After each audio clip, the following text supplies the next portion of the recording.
శ్రీమాత్రే నమః. శివాయ గురవే నమః. నమస్కారం అండి అందరికీ. అమ్మ దయతో అందరూ బాగుండాలని మనస్ఫూర్తిగా కోరుకుంటూ ఈరోజు వీడియోలో మనము 4వ శ్లోకం నేర్చుకుందాము. చంపకాశోక పున్నాగ సౌగంధికలసత్కచా కురువిందమనిశ్రేణీ కనత్కోటీరమండితా. శ్లోకం ఇంకోసారి చెప్తాను. చంపకాశోక పున్నాగ సౌగంధికలసత్కచా కురువిందమనిశ్రేణీ కనత్కోటీరమండితా. ఈ శ్లోకంలో మొత్తము మనకి 2 నామాలు ఉన్నాయి. ఒక్కొక్క నామము 16 అక్షరాలన్నమాట. అంటే 4వ శ్లోకంలో మొదటి నామము 16 అక్షరాలు, 2వ నామము కూడా 16 అక్షరాలన్నమాట. ఇప్పుడు మొదటి నామం చూద్దాము. చంపకాశోక పున్నాగ సౌగంధికలసత్కచా. ఇది మొత్తము 16 అక్షరాల నామము. అంటే మధ్యలో ఈ నామాన్ని ఎక్కడ కూడా ఆపకూడదు, విడదీయకూడదు అన్నమాట. అంటే సగం సగంగా విడదీయకూడదు. మనము నేర్చుకోవడానికి మాత్రమే పద విభజన చేసి నేర్చుకుంటాం, కానీ మొత్తము నామము ఒకేసారి పలకాలి. నేర్చుకున్న తర్వాత 16 అక్షరాల నామము ఒకేసారి పలకాలి.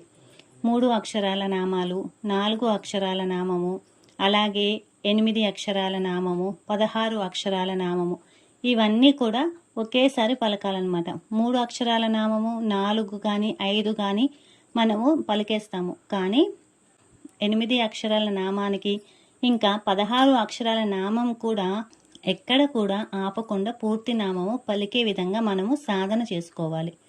అదే మనకి నామావళిలో వచ్చేసరికి శ్రీ చంపకాశోక పున్నాగ సౌగంధిక లసత్కచాయై నమః అనేసని చెప్పాలి. మనము ఈ నామాన్ని 4 భాగాలుగా విడదీసి నేర్చుకుంటే తప్పులు రాకుండా ఉంటాయి. నేర్చుకున్న తర్వాత మాత్రము 16 అక్షరాల నామాన్ని అంటే పూర్తి నామాన్ని ఒకేసారి పలకాలి. చంపక, అశోక, పున్నాగ, సౌగంధిక లసత్కచా అనమాట. అదే మనం ఇప్పుడు చంపక అంటే మాకి పొల్లు ఉందన్నమాట, స్పష్టంగా పలకాలి. చంపక అనేసి అని చెప్పి. అశోక, అశోక, పున్నాగ, నా కింద నా ఒత్తు వచ్చింది కదా కాబట్టి నొక్కి పలకాలి. పున్నాగ అనేసని. సౌగంధిక లసత్కచా. గంధిలో మనకి ద అనేది మహాప్రాణాక్షరం, ఒత్తు ఉంది కదా, అందుకని ఒత్తి పలకాలి. గంధి అనేసని చెప్పి. లసత్తులో తాకి పొల్లు ఉంది. సౌగంధిక లసత్కచా అనేసని. అదే ఇప్పుడు మొత్తం నామం చూస్తే చంపకాశోక పున్నాగ సౌగంధిక లసత్కచా అనేసని చెప్పి. అదే మనము పద విభజన చూసుకుంటే చంపక అంటే సంపెంగ పూలు అని, అశోక అంటే అశోక పూలు, పున్నాగ అంటే పొన్న పూలు అనమాట, సౌగంధిక అంటే కలువ పూలు, లసత్ అంటే ప్రకాశిస్తున్న లేదా ఉప్పుచున్న అని, కచా అంటే కేశములు అంటే జుట్టు అనేసని చెప్పి.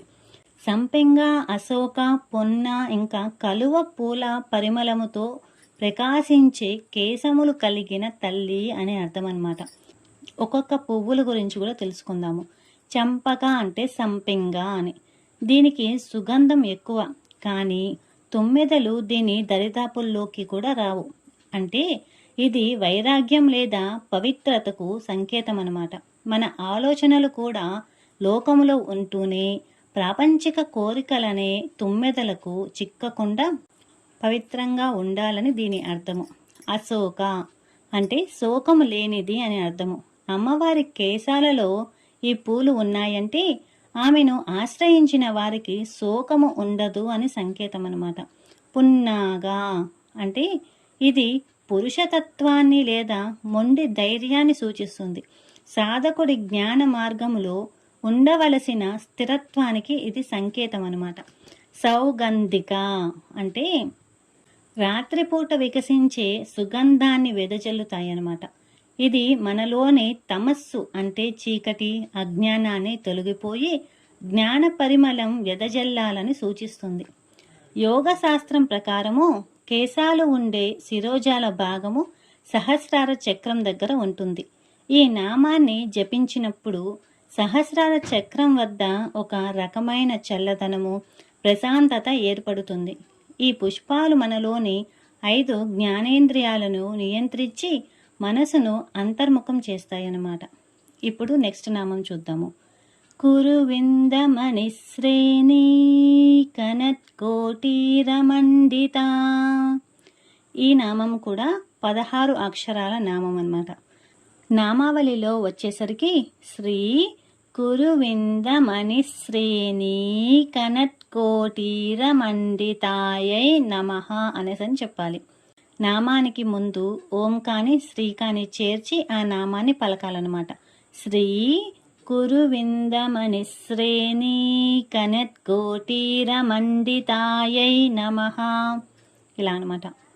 అదే మనకి ఒత్తులు దీర్ఘాలు చూస్తే కనుక శ్రేణి అంటే సాకు రావత్తు వచ్చింది, అలాగే అనాకు గుడి దీర్ఘం వచ్చింది నీ అనేసని శ్రేణి. కనత్ అంటే నా పక్కన ఉన్న తా అనేది పొల్లు ఉంది అంటే దీనిని సగం మాత్రమే పలకాలి, కనత్ అనేసని చెప్పి. కోటీరా అంటే టాకు గుడి దీర్ఘం ఉంది టీ అనేసని చెప్పి కోటీరా. మండిత అంటే డాకు గుడి ఉంది డి, తాకు దీర్ఘం ఉంది తా అనేసని చెప్పి మండిత. అదే మనకు ఉచ్చారణ దోషం లేకుండా కురువిందమణి శ్రేణీ కనత్ కోటీర మండిత అని విడదీసి సాధన చేస్తే స్పష్టత వస్తుందన్నమాట. ఇంకా ఈ నామాన్ని పద విభజన చేసి చూస్తే కనుక కురువిందమణి శ్రేణీ కనత్ కోటీర మండిత అనేసని. కురువిందమణి అంటే పద్మరాగ మణులు అని. ఇవి అత్యంత శ్రేష్టమైన మణులన్నమాట. శ్రేణి అంటే వరుస లేదా సమూహం కలిగినది అని. కనత్ కనత్ అంటే ప్రకాశిస్తున్నా అంటే తలతలలాడుతున్నా అని. కోటీరా అంటే కిరీటము అని. మండిత అంటే అలంకరించబడినది అని. కురువింద మణులు అంటే సహజ సిద్ధంగా లభించే స్వచ్ఛమైన కెంపులు అనేసని. ఇవి సూర్యకాంతిని ప్రతిబింబిస్తాయి. ధ్యానం చేసేటప్పుడు అమ్మవారి శిరస్సుపై ఉన్న ఆ మణిమయ కిరీట కాంతి మన అజ్ఞానాన్ని హరిస్తున్నట్లు భావించాలి. చూసారు కదండి 4వ శ్లోకము. నెక్స్ట్ వీడియోలో 5వ శ్లోకం గురించి తెలుసుకుందాము. వీడియో మీకు నచ్చితే కనుక లైక్ చేయండి, ఇంకో నలుగురికి షేర్ చేయండి. మీ అభిప్రాయాన్ని కూడా కింద కామెంట్ చేసి శ్రీమాత్రే నమః అనేసని చెప్పండి. శ్రీమాత్రే నమః. సర్వం శ్రీ లలితార్పణమస్తు.